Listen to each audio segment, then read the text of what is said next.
অনেকদিন পর বন্ধু বিয়ে দাওয়াত খাইতে আসছি। দীর্ঘ 1 মাস সিয়াম সাধনার পর এই প্রথম বিয়ে খাইতে আসছি। দাঁত কি মাই যাইছো? বন্ধু কোন গেছি okay, let's class see what happen next. আমাকে ওই ভালো, খালি দাওয়াত খাইতে আইসা করছি। কোনো মেকআপ টেকআপ দরকার নেই। আর কারো মেকআপ করার প্রয়োজন হলে যে হোটেলের নিচেই পার্লার আছে নাকি, এটা কি জুয়েলার্স, স্বর্ণের দোকান আছে, ভাড়া পাওয়া যায় সম্ভবত স্বর্ণ। যাচ্ছি কোথায়? Royal garden 9th floor. লিফটের কততে নাচবো?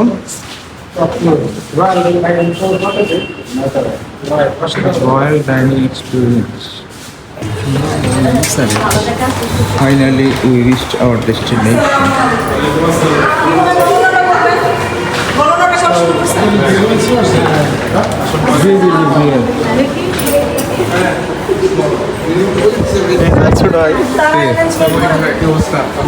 এই যে আমাদের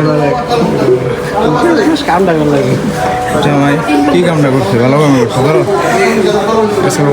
কি কামা? থ্যাংক ইউ ভাই। ভালো আছো? খারাপ খারাপ একটু ভিডিও করে দিই বন্ধু। তাহলে তুমি আমাকে একটু ভিডিও করে দাও।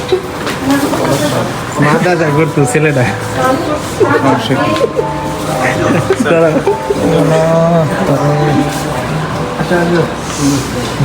Let's go.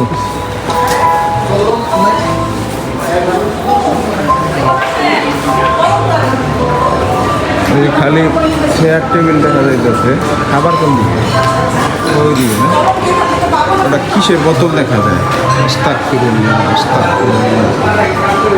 বন্ধু মেনুগুলা প্রথমেই দেখে নিচ্ছিলাম।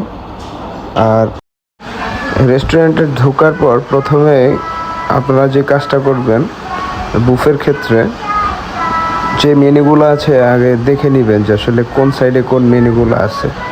তাহলে খাওয়ার সময় খাবার চুজ করা সহজ হয়।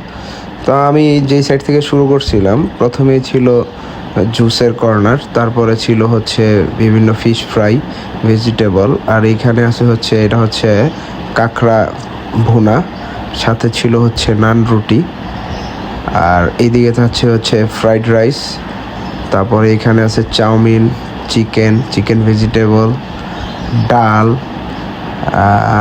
তারপরে আরও চাইনিজ কিছু আইটেম ছিল। এখানে আছে হচ্ছে চিকেন বিরিয়ানি, এটা হচ্ছে মাটন। আর আমরা এখন আসছি হচ্ছে ডেজার্ট সেকশনে। ভরপুর ডেজার্ট ছিল এবং দেখতেও যেরকম লৌহ এবং টেস্টও আলহামদুলিল্লাহ ভালো ছিল খাবারের। মূলত অন্যান্য বুফেতে খাবার যেমন কনজামশন করা কঠিন হয়ে যায় এবং কিছুক্ষণ খাওয়ার পর আর খেতে ইচ্ছে করে না, কিন্তু এই রয়্যাল লাউঞ্জের খাবারগুলা খুব ভালো লাগছে এবং প্রত্যেকে খাবারটা এনজয় করছে।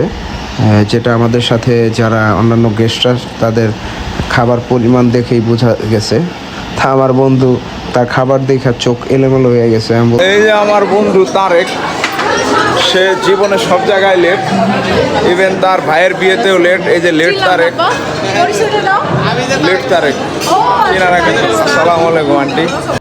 আর আমি যেহেতু অলওয়েজ হেলদি ফুডগুলো প্রিফার করি, সেই জন্য প্রথমে আমি সালাদ আইটেম দিয়ে শুরু করছিলাম। সেখানে অনেক সালাদের মধ্যে ছিল কলেসেলো সালাদ, তারপরে ভেজিটেবল সালাদ, মিক্সড ফ্রুট, আর অন্যান্য নাম না জানা এবং জানা অনেক ধরনের সালাদ ছিল। সবগুলো আমি ট্রাই করছি।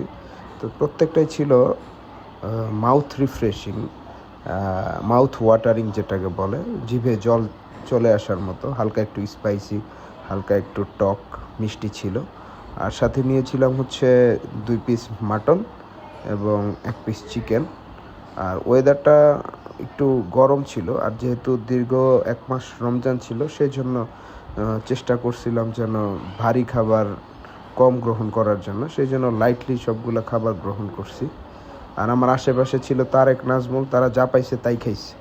আর আমরা একসাথেই খাবারগুলো নিয়েছিলাম। আমার প্লেটে খাবার আছে, কিন্তু অলরেডি নাজমুল 2 স্লট খেয়ে ফেলছে।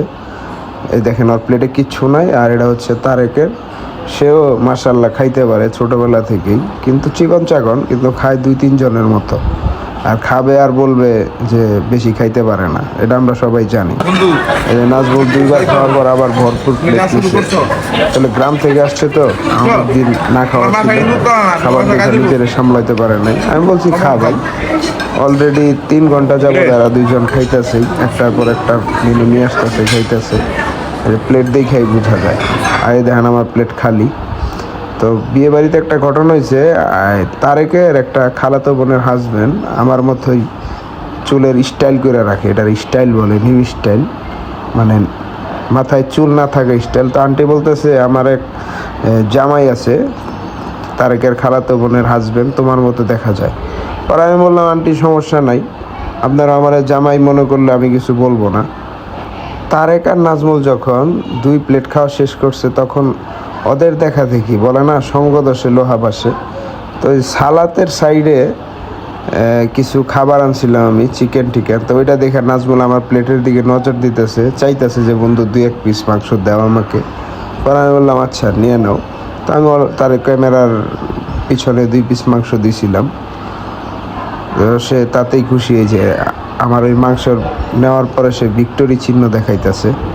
যাই হোক, বন্ধু বান্ধব যেহেতু চাইছে, না করা তো আর যায় না। খাক, তাও খায়া বন্ধু বান্ধব সুখে থাকুক, ভালো থাকুক। আর এটা ছিল তারেকের ছোট ভাই, খায়ও না, না খায়া থাকে, আর দেখলে বোঝা যায় না। আমার খাওয়া দাওয়া শেষ, একটু হাঁটতে বেরোইছি। আলহামদুলিল্লাহ, মন ভরে খাওয়ার পর একটু ভিজিটে বের হয়েছিলাম আসলে মানুষ কি পরিমাণ খাইছে সেটা দেখার জন্য। তো যা দেখলাম, মানুষ যথেষ্ট তৃপ্তি সহকারে প্রত্যেকটা খাবার উপভোগ করেছে। আর বুফের টাইম ছিল 4টা পর্যন্ত, আমরা ঢুকছি 2টায়। তো 1 ঘন্টার মতো খাওয়া দাওয়া করছি। তো এখনও হাতে 1 ঘন্টার মতো সময় ছিল, কিন্তু পর্যাপ্ত পরিমাণ স্পেস না থাকার জন্য আর খাবার ইনটেক করতে পারি নাই। বুফেতে অদ্ভুত কিছু খাবারের নাম দেখছি, সেটা আপনাদের সাথে শেয়ার করতেছি। আমার 2-3টা দাঁত ভেঙে গেছিল, তাও অনেক কষ্ট। মুনাফা,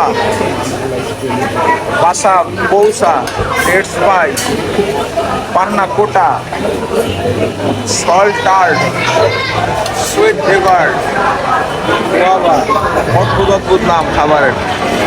মিশস না? ঠিক আছে ঠিক আছে। আমার যখন খাওয়া দাওয়া শেষ তখন নাজমুল আসছে কিছু খাবার নিয়ে। ওইখানে ছিল কুনাফা, বাসাবুসা, পান্না কোটা। তো ওর রিকোয়েস্টে কিছু খাবার গ্রহণ করলাম। তো খাবারের টেস্ট ভালোই ছিল। তো ধন্যবাদ সবাইকে, আবার দেখা হবে।